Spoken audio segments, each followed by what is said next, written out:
Welcome to the Family Beacon podcast from Minnesota Family Council with hosts Grace Evans and Moses Brattrud. Stay informed on the top stories on life, family, and religious freedom. Get the facts, stand for truth. Welcome back to the Family Beacon podcast. My name is Grace Evans. I'm here with Moses Brattrud. We have a lot to cover this week. We are going to be talking about one of our state legislators being named the next CEO of Planned Parenthood North Central states, which of course includes Minnesota. We'll also be discussing one of our senators, Senator Klobuchar, her support of codifying same-sex marriage into law. We'll also be discussing an Irish teacher that was imprisoned for standing up for religious freedom and refusing to bow to the woke mob and refusing to use preferred pronouns at school. Finally, we will also be discussing Queen Elizabeth II's, the second's passing, and just talk a little bit about the things that she accomplished in her reign, because she actually just passed away today, sadly. I think I got the news like an hour ago. When did you see the headline? Yeah, about an hour ago. All right, Moses, why don't you go ahead and take us away. Let's start talking about what's up with this new CEO. We have a new CEO of Planned Parenthood, North Central states. What do we know about her? And I also want to talk a little bit about why it's weird to have a Planned Parenthood CEO also be running for office. Yeah. It seems like a conflict of interest to me. Tell me more. Yeah, I don't know, but I'm pretty sure of all the different Planned Parenthood chapters in the whole of the United States that this is completely unprecedented for them to appoint someone who's actually a sitting legislator who's running for office again. And I think this is just really gross. The coverage I've seen says that she'll have to recuse herself about and not vote on bills that specifically deal with Planned Parenthood. Interesting. She can't vote? She'll recuse herself, so it's voluntary, but it'll be a conflict of interest. And I think that's pretty obvious.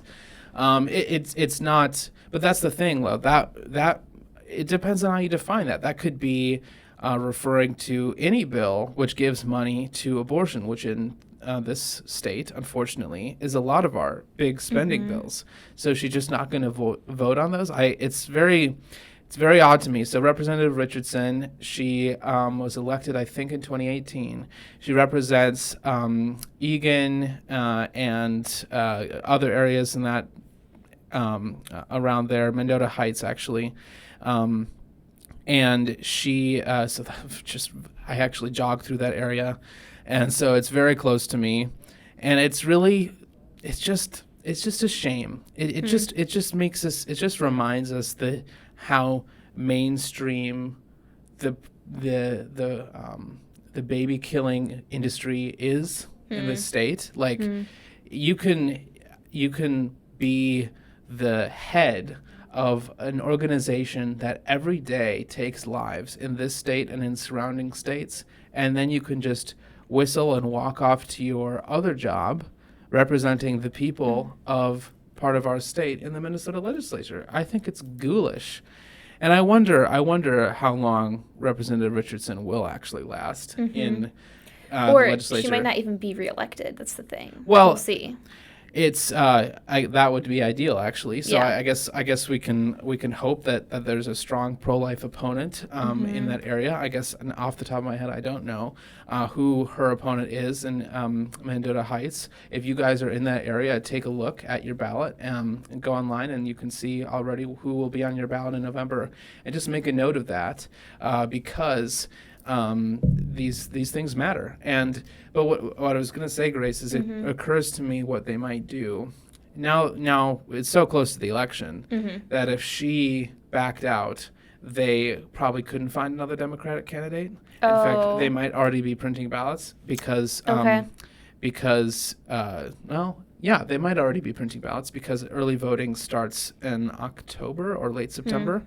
So she says that she'll continue to serve in the legislature, but what actually could happen is she could run, win the race, and then resign. Yeah. And then that would trigger a special election where there would be a whole new Democratic and Republican it's just this whole concept of her being the CEO and also running for House is just really intriguing to me because, to my understanding, like House members, they are allowed to have outside jobs. It's just that they're prohibited from being paid lobbyists in our state. And so that's why we know Planned Parenthood has a record of lobbying, right? Like they pay their people Absolutely. to lobby. So I saw that she defended her decision to keep her seat, or to try to keep her seat because she'll be running again, by noting that she has worked as the CEO of a different healthcare provider here in Minnesota called Wayside Recovery Center, and that provides like mental health and substance abuse services.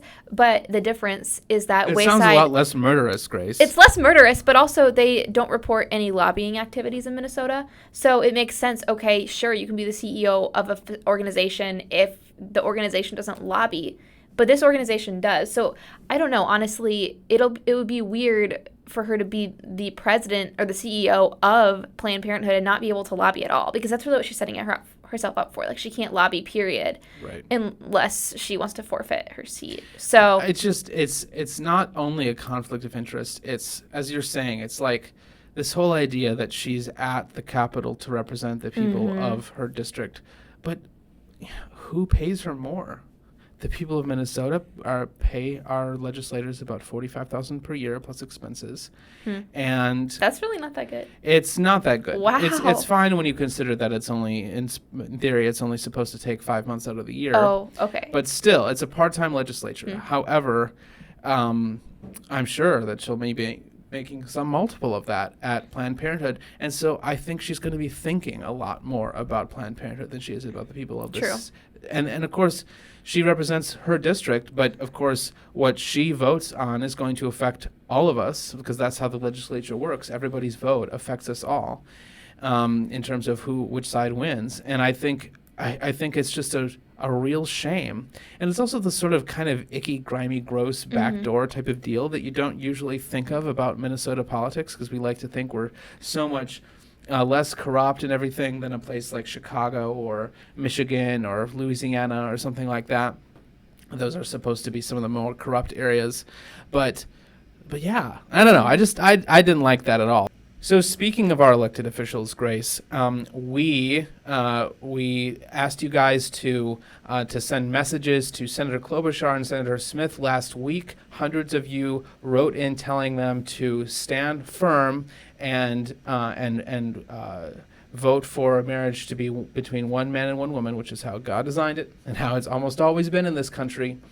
But unfortunately, it sounds like they did not listen, at least Senator Klobuchar. Grace? Right. She's very much in support of codifying same-sex marriage. She released a statement saying, I think it's time. There's a moment in time, and this is it. We have a number of Republicans who are supportive of same-sex marriage, and that's why we'd like to see a vote on this to protect it.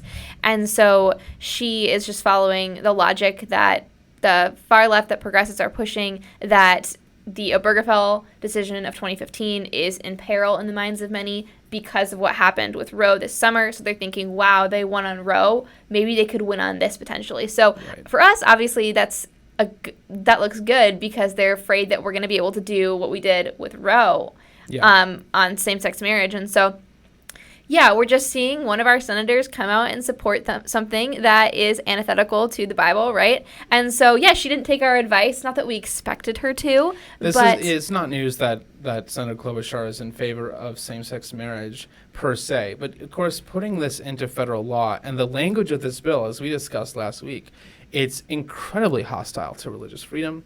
It's not just let people marry who they want to marry. It's let people who they want to marry, and if you disagree, you will be punished by federal law. It's just insane. It also affects children, which I think we have to understand. That's because true. That's what I think about a lot with this debate, is people are like, love is love. Like, even if you disagree and you think it's really harmful, how come you can't let those two people make that decision and ruin their lives for themselves?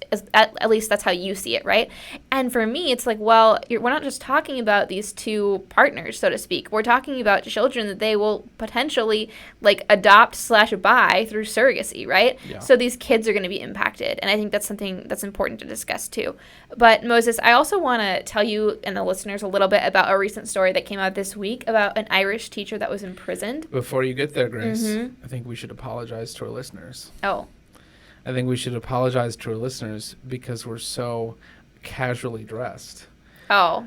I wanted to address this at the beginning, but I do feel bad, guys, that I'm not wearing my blazer. He texted me. I was in Greek class taking a Greek quiz, and he was like, Grace, make sure you come less fancy so that you can. I thought it would look really weird if Grace showed up wearing her neat and tidy business coat thing that she wears, suit.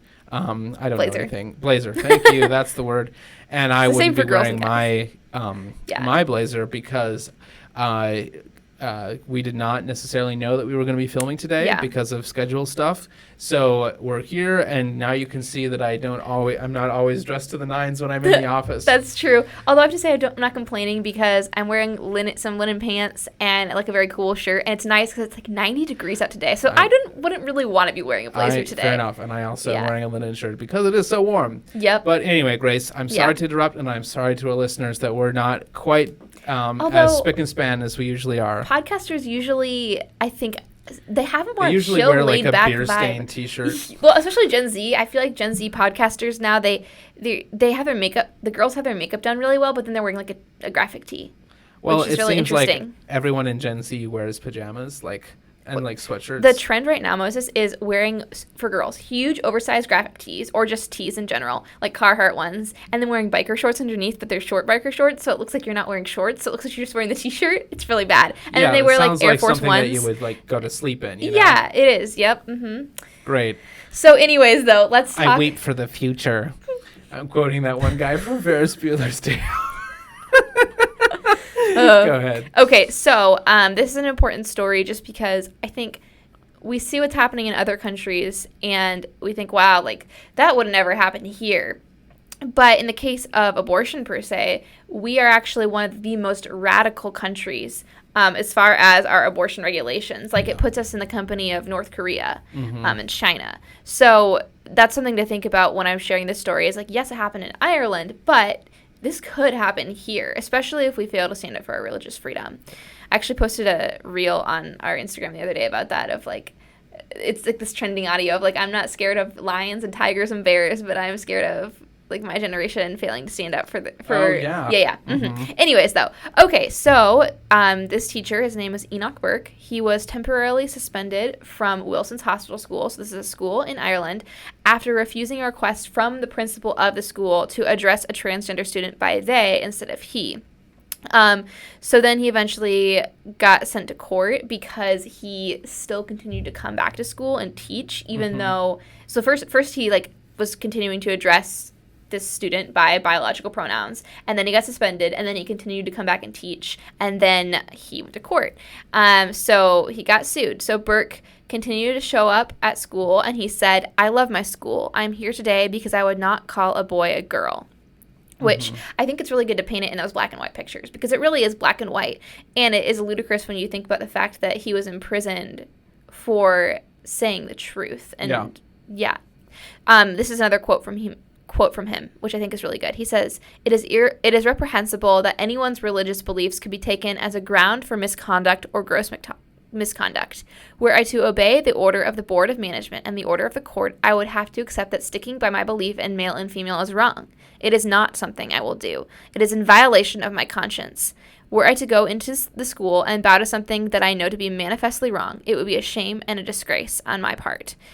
And so that is really bold, right? Yeah. I feel like we don't see enough people standing up and being that bold. And so we will continue to wait and see what happens. It's really interesting. I looked up this family, his family, and they're evangelical Christians in a country which was formerly a really religious country, even up until 40 or 50 years ago, and then has just become so secular. And of course, the people who are believers there in the Republic of Ireland are generally Catholic. Not that that would prevent them from standing up for the truth of this issue.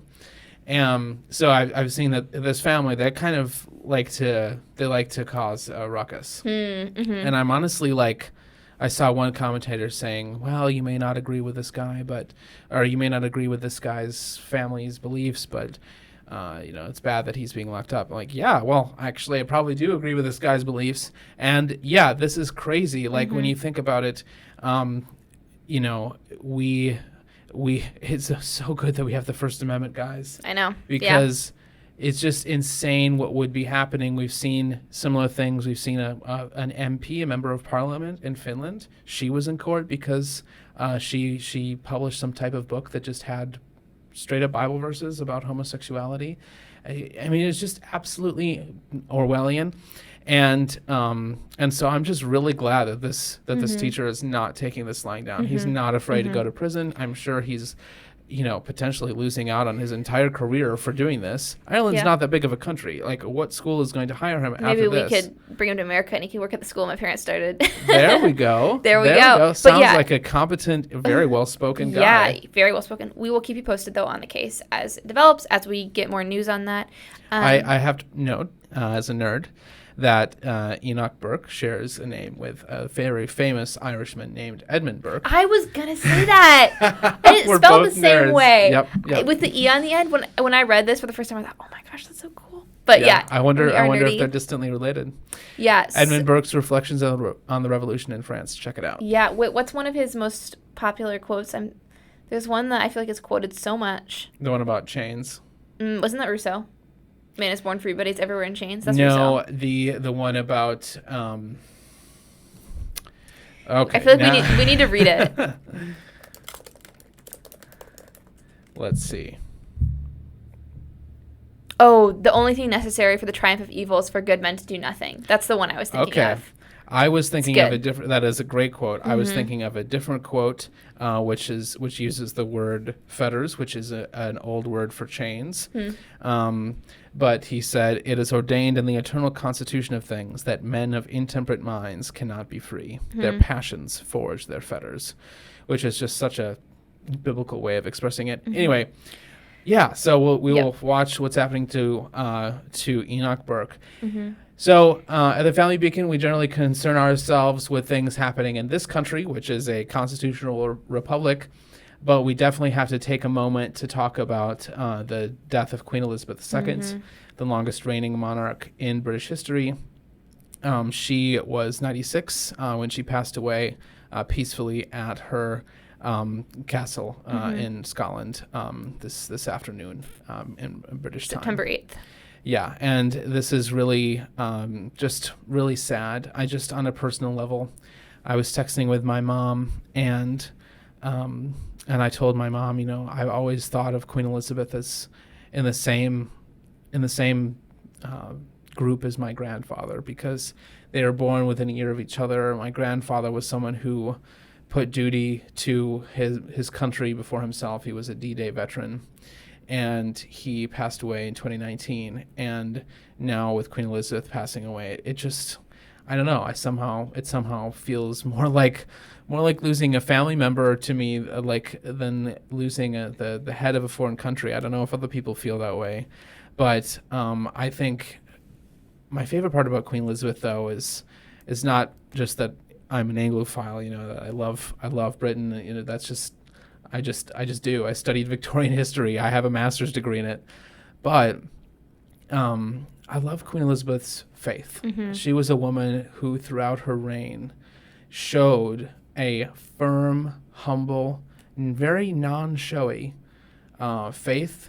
Not only she was the head of the Church of England, okay, that's just what you are when you're the monarch in the United Kingdom, but there have been plenty of monarchs in the House of Windsor and who've sat on that throne who have paid very little respect to religion. In fact, between Queen Victoria, who was also a faithful Christian, and Queen Elizabeth II, her story is very cool.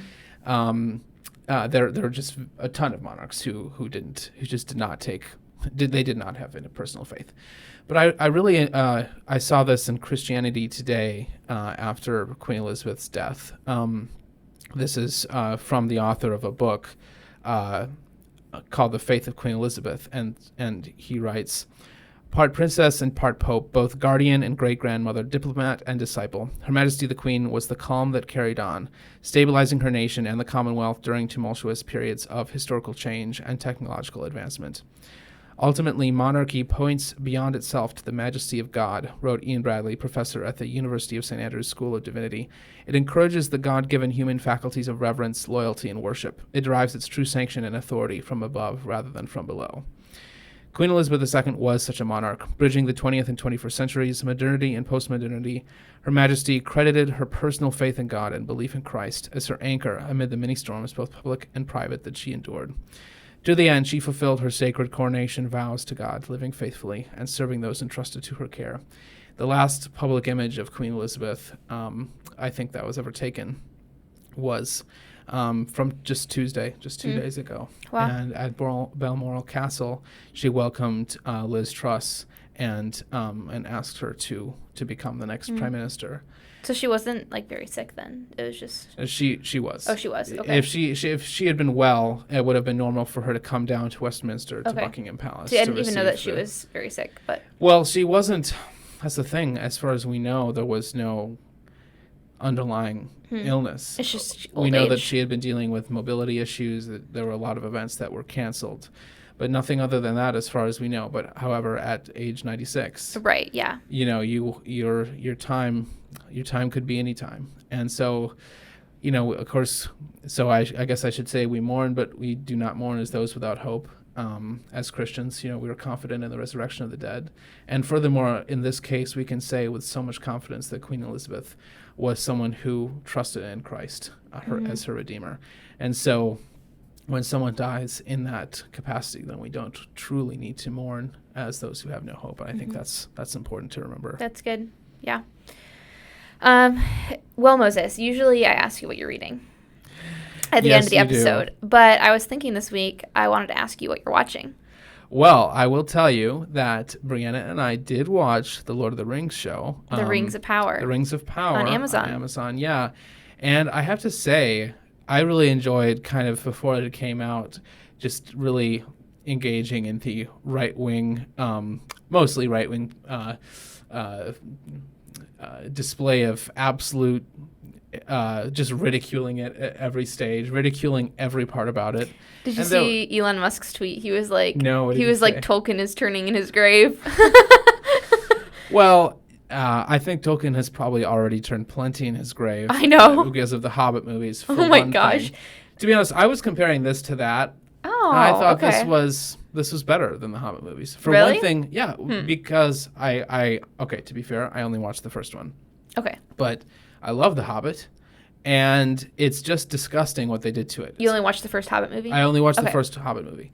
And that's it's so sad disgusting what they because did to it, and it's also something that was actually written by Tolkien, and right? The first Hobbit movie is even more, like, is the most accurate, too, of all of them. So that hurts you would me. be So the thing is, like, this show, which doesn't even pretend to be... Well, it does, because it's based on the appendices. But only very loosely. Like, the whole thing about the thing about Galadriel being a great warrior, that's from something in Tolkien. But all these other characters are completely invented and made up. I mean, they have some people like Elrond and the King Gilgalad, or whatever you say, Gilgalad. Yeah, I think he's an actual character. No, you're right. You're right. There's definitely characters. And Morgoth and Sauron. Right. And but the side characters that they're following are made up. Yeah. But it's set in, I think, the Second Age, which there isn't a lot of writings on that. It's mostly found in the Silmarillion. I'm such a nerd. We are such nerds, It's mostly guys. found in the Silmarillion, but they don't have rights to that because they only purchase rights to like the appendices and really? to I didn't know that. Yeah. So interesting. So they don't have a lot of critics, like people that are nerds like us, are criticizing them because they bought the rights to something that doesn't even give that much content for the Second Age, because the Second Age is very heavily like that's what the Silmarillion talks about a lot. Okay. So they're like, you're gonna have to work with you're gonna have to make up stuff. You don't have much to work with, which I think may potentially be good as long as they're faithful to the original story, as much as they can be, as long as they're not changing the original story. Yeah. I feel like they can't go too wrong. But I also, there's only been 2 episodes so far. Yeah, so having watched these 2 episodes, you know, I said before the show, I'd give it a 7 out of 10. Do you have any other thoughts, or should I give my thoughts? Because I also watched it. I am very ready for it to get worse. I'm sorry, but I'm just assuming that it will. Well, apparently they have 50 episodes planned. Meaning 50? They already spent $750 million. Yeah. It's the most expensive TV show ever made. They spent 2 years filming 1 season, only 10 episodes. 2 years. Wow. So, wait, it's the most expensive TV show ever made, or just Amazon? Ever made. Ever? Ever made. Ever made! $750 million, guys. So, Yeah, I mean, so they're planning to do like 10 episodes for each season, I think, in 5 seasons. A blockbuster movie. So it's supposed to lead up to million. the Forging of the Rings. Basically, that's the idea, because that's like the second age, right? So Elon Musk tweeted out, we were just talking about how Elrond is kind of a squoosh. You know, he's kind of a squoosh, if you know what I mean. I don't, but I'm gonna just guess from context. He's like, okay, this is what I mean by it. Elon says, Tolkien is turning in his grave. Almost every male character so far is a coward, a jerk, or both. Only Galadriel is brave, smart, and nice. And I was like, oh, snap. I disagree with him because I think the elf character is pretty cool. I was going to say, I agree. I think he's pretty cool. But, like, the dude on the ship that, like, rescues her from the sea. Oh, yeah. Such a jerk. The High King elf is, like, jerk. Kind of. Elrond is just, jerk, like... he just doesn't have a personality. Elrond gives, like, gay vibes, so I think they're going to make him gay. Oh, well, that would be weird because, you know, he does get married to a woman and have Galadriel. It was probably taboo in Middle Earth, so... Arwen is anyways, yeah. Well, did you know that Arwen is... that Galadriel is Arwen's grandmother? Yes, I did. Oh, wow, you really are a nerd. Okay. I didn't know that until my wife told me. Oh, okay. So anyways, my thoughts... Okay, I'm going to be a little harsher than you, I think. Yeah.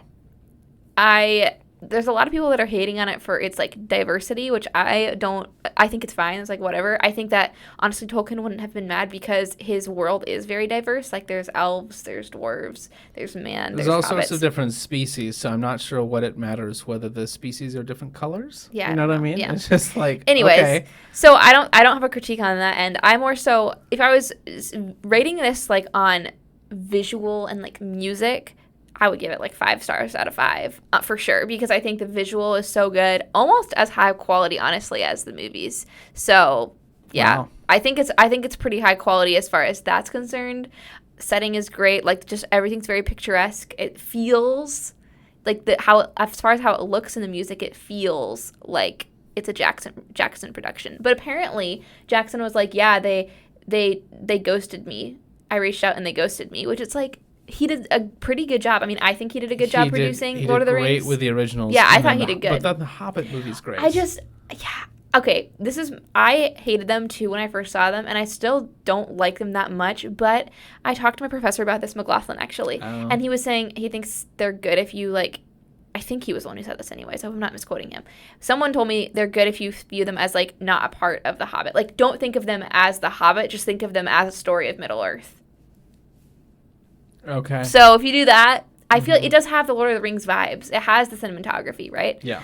But yeah, I agree. Like Tauriel, what? I don't remember who that was. Oh, you didn't. You only saw the first one. They introduced. I watched the second episode. You did? Oh. Well, who's Tauriel? No. This is The Hobbit. Oh, sorry. Yeah. No. She's this elf in the second and third movies, and there's like they put this like romance between her and like Fili or Keely, and they like blah blah blah, and Legolas also likes her, and then they both leave their father's kingdom and get disowned. I know that because he loves her. That's gonna end up happening. Yeah. With Rings of Anyways, Power. I'm calling it Elrond's romance. Gay. Elrond's gay. I'm calling it. No, they're not gonna do that. We're gonna be here like next week. He's actually in the flipping books. You know. Well, he's with diversity. Okay. They'll be doing that, but they'll be doing it with the characters that they made up. Maybe Galadriel's gay because Galadriel is married to Celeborn. But Galadriel's supposed to be married in the Second Age, in the beginning of the Second Age, and it's in the Second Age. So it's like, where's you her really husband? Do know a lot about this. I do. Okay. Anyways, Grace is more of a nerd about Lord of the Rings than I am, which I am honestly surprised by. So I am surprised by that. That's our conclusion for today. No, I have another thought. So, audiovisual, good. Grace has more really thoughts. Good. But if I'm rating it as a whole, this is just how I feel about the series. Meh. Like, I like the audiovisual a lot, but I don't like the story. I don't know. I liked the first part of the first episode. I thought that was really cool because it was talking about, like, Valinor and everything, and that was cool. But then it's like, how can you tell if you're looking at the sky or at the river? And I was like... Pretty easy. Well, you can put your hand in one and it's wet. But... Grace's ears, I'm watching them getting pointier as we speak. Oh my gosh, so can we talk about Arwen and Éowyn? No. Because, okay, so anyways, I think that it just like moves pretty slowly. Like I was captivated by the audio and visual, but I wasn't captivated by the story. So that's my biggest complaint. Fair I would give it 3 stars out of 5 probably. Yeah. All included. So, but maybe it'll get better. I honestly think it'll get worse, but we'll see. Yeah. We'll see. Yeah, I'm afraid that I think that as well. Yeah. All right. Well, we covered a lot here on the Family Beacon podcast. We will be here Next week, we will give you our review of the third episode. Well, if you want it. I mean, geez, you comment if you would like to hear more from us about the Rings of Power, because if not, we don't have to talk about this ever again. Maybe you guys don't want to hear that. So let us know, because we do respond to your comments and feedback. Thank you so much. Last week, I helped somebody who was having technical difficulties while watching the podcast. Oh, really? And he called up and he was like, hey, can you help me with this? And I hopefully was able to help him. Was it a problem on our end, or? Not okay, quite. Good. It was his phone was not playing it correctly. Was this the guy from the Colson Center? No. Okay. This was a Minnesotan, and so we're just really grateful for all of you guys who are watching, listening. More great content to come from the Family Beacon from Minnesota Family Council. I'm Moses Brattrud with Grace Evans. Make sure to like, comment, and subscribe, and have a great rest of your day. Thanks for listening to or watching this episode of the Family Beacon podcast from Minnesota Family Council. Subscribe wherever you listen to podcasts so you're up to date on life, family, and religious freedom. You can follow us on Instagram at MN Family Council and subscribe to us on YouTube to watch our content. Get the facts, stand for truth.